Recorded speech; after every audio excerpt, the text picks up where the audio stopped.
Hello everyone, Mimikins here. Capcom have been releasing more information regarding the upcoming Monster Hunter Rise. This video is going to look at the switch hacks. If you'd like to see a summary of what else they've shared with us recently, please check out my other videos, links are in the description.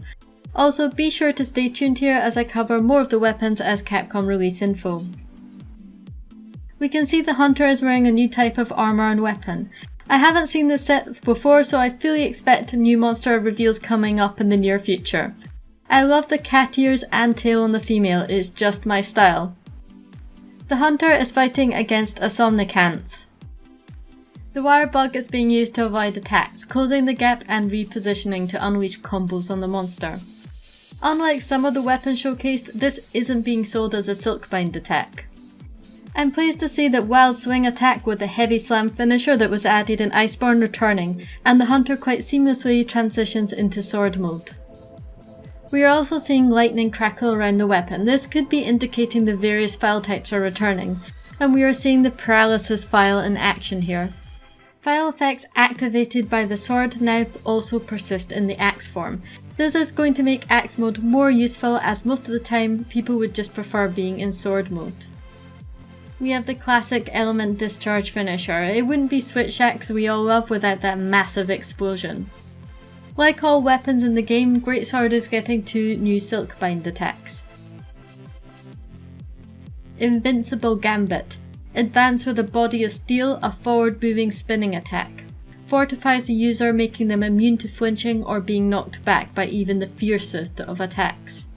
While the name of the move itself suggests we could be invulnerable to damage during the casting of it, the description itself seems to suggest that we have some form of knockback mitigation, similar to Rocksteady Mantle in World.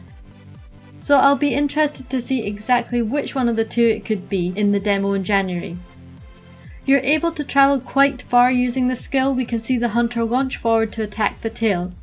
I can see this being really helpful, especially in solo play where it could be troublesome to cut tails, as most of the time the monster would be facing your hunter.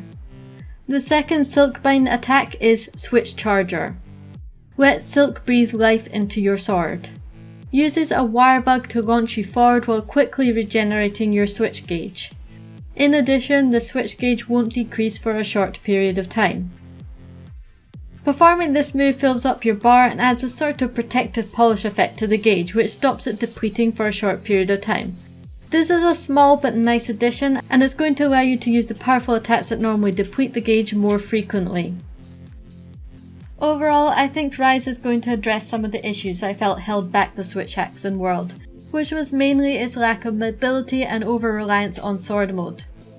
What I'm seeing from the footage just looks more dynamic, and it's going to enable switch hacks users to get off a lot of good combos. Switching between sword and axe mode feels more seamless, and files being used in both modes is going to encourage a greater variety of combos. Players can now decide whether they want big powerful attacks with the axe or quicker strikes with the sword. I'm looking forward to getting my hands on switch axe, and this has got me excited all over again for it since I first laid my hands on one back in Monster Hunter Tri.